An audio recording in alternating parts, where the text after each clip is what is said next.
Students, आज हम पढ़ेंगे more on heterotrophic nutrition, parasitic and saprophytic nutrition के बारे में। सबसे पहले हम देख लेते हैं कि हेट्रोट्रॉफिक न्यूट्रिशन क्या होती है। हेट्रोट्रॉफिक न्यूट्रिशन होती है जिसमें एक ऑर्गेनिज्म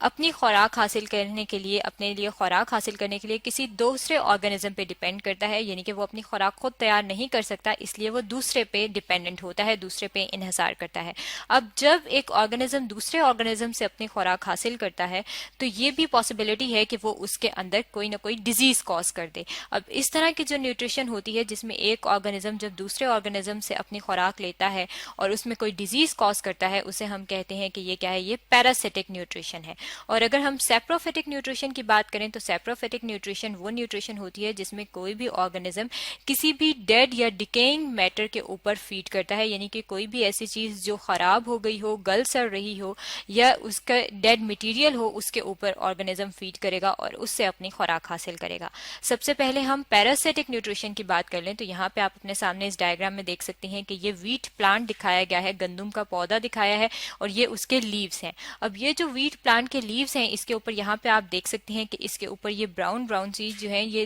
डॉट्स जो हैं ये मौजूद हैं, कुछ लाइंस मौजूद हैं। अब ये जो ब्राउन ब्राउन सी लाइंस हैं ये बेसिकली क्या है, ये इसके ऊपर डिजीज है। और ये डिजीज किस वजह से होती है, ये डिजीज एक फंगस की वजह से होती है। और इस फंगस का अगर हम नाम देखना चाहें कि उसे क्या कहा जाता है तो ये है पक्सीनिया। पक्सीनिया जो है ये एक फंगस है और जब ये इस व्हीट प्लांट के ऊपर आती है और इसके ऊपर ग्रो करती है तो ये इससे अपनी खुराक लेती है, यानी कि ये फंगस व्हीट प्लांट से खुराक लेगी और व्हीट प्लांट के ऊपर डिजीज कॉज कर देती है। और ये क्या है, ये इसे हम कहते हैं कि ये पैरासिटिक न्यूट्रिशन है। अब ये जो पैरासिटिक न्यूट्रिशन है इसमें एक रिलेशन होता है और वो रिलेशन क्या होता है कि जिस पौधे के ऊपर वो रहता है ऑर्गेनिज्म, उस पौधे को कहा जाता है होस्ट, यानी कि इसमें जो व्हीट प्लांट है वो होस्ट है और जो पक्सीनिया इसके ऊपर है वो क्या है, वो पैरासाइट है, यानी कि होस्ट और पैरासाइट का रिलेशन होता है। इसी तरह से अगर हम एक और एग्जाम्पल लेना चाहें तो एक और एग्जाम्पल है और वो एक और एग्जाम्पल जो है वो किसकी है, वो है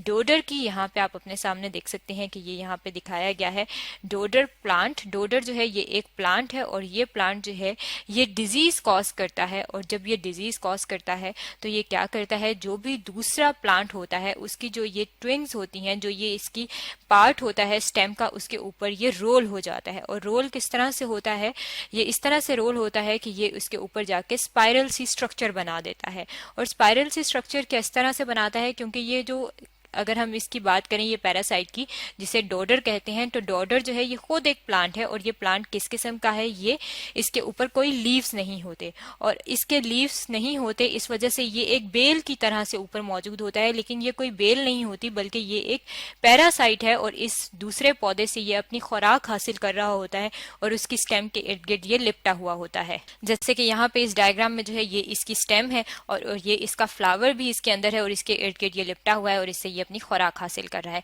और यहाँ पे ये इन्फ्लोरेसेंस जो है, इन्फ्लोरेसेंस कहते हैं जो फ्लावर्स की जो इकट्ठा एक मजमुआ होता है उसे इन्फ्लोरेसेंस कहा जाता है। ये उसके ऊपर भी मौजूद हो सकती है ये बेल की तरह की चीज और लीव्स के ऊपर भी मौजूद हो सकती है, स्टेम के ऊपर भी मौजूद हो सकती है और उससे ये अपनी खुराक हासिल करती है। अब अगर हम बात कर लें कि सेप्रोफिटिक न्यूट्रिशन जो है वो किस तरह से होती है, तो सेप्रोफिटिक जो न्यूट्रिशन होती है उसमें क्या होता है, उसमें ऑर्गेनिज्म किसी भी डेड या डिकेइंग मैटर के ऊपर जो है वो पलने शुरू हो जाता है और जब उस पे वो पलता है तो वो उसके ऊपर फीड करता है, यानी कि उससे वो अपनी खुराक हासिल करता है। और उससे अपनी खुराक कैसे हासिल करता है कि जो ऑर्गेनिज्म खुराक हासिल करना चाह रहा होता है वो कुछ एंजाइम्स रिलीज करता है और एंजाइम्स क्या करते हैं, एंजाइम्स ब्रेक डाउन कर देते हैं उस डेड मैटर को। यहाँ पे अगर आप अपने सामने इस डायग्राम में देखें तो ये ब्रेड नजर आ रही है और ब्रेड के ऊपर ये फंगस लगी हुई है। अब ये फंगस क्या कर रही है कि ये इस ब्रेड को खत्म कर रही है और इससे ये अपनी खुराक हासिल कर रही है। यहाँ पे अगर आप देखें तो ये आपको क्या चीज नजर आ रही है, ये भी आपको फंगस नजर आ रही है,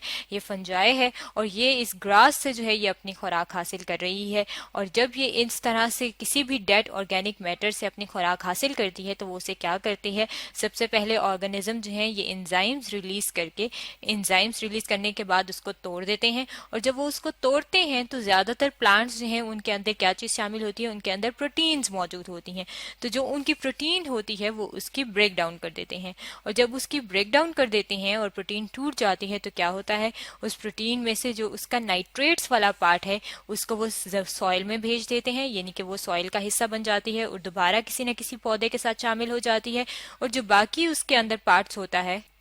उसमें क्या चीज शामिल होता है, उसमें शामिल होते हैं अमाइनो एसिड्स, और अमाइनो एसिड्स ही मिलकर प्रोटीन बना रहे होते हैं। और वो अमाइनो एसिड्स जो हैं वो दोबारा किससे जो हैं वो किसी न किसी नए पौधे का हिस्सा बन जाते हैं। और जब ये इसे तोड़ रहे होते हैं तो ये ऑर्गेनिज्म जो है, जो फंजाई जो होती है, ये अपनी खुराक हासिल करती है। इसी तरह की अगर हम एक और स्ट्रक्चर देख लें, एक और डायग्राम देख लें कि किस तरह से ये मौजूद होते हैं, तो यहाँ पे हम अपने सामने जो है ये इस डायग्राम में देख सकते हैं कि यहाँ पे जो है ये एक ट्री की बाग दिखाई गई है, ये उसका तना है। और उसके ऊपर यहाँ पे आप देख सकते हैं कि ये इसके ऊपर स्ट्रक्चर्स डेवलप हुए हैं। और ये जो स्ट्रक्चर्स हैं ये क्या है, ये एंजाइम रिलीज कर रहे हैं और उससे ये इस लकड़ी को तोड़ रहे हैं और इससे अपनी खुराक हासिल कर रहे हैं। इस तरह की जो न्यूट्रिशन होती है इसे क्या कहा जाता है, इसे कहा जाता है सैप्रोफिटिक न्यूट्रिशन। तो आज हमने पढ़ा है heterotrophic nutrition, saprophytic and parasitic के बारे में।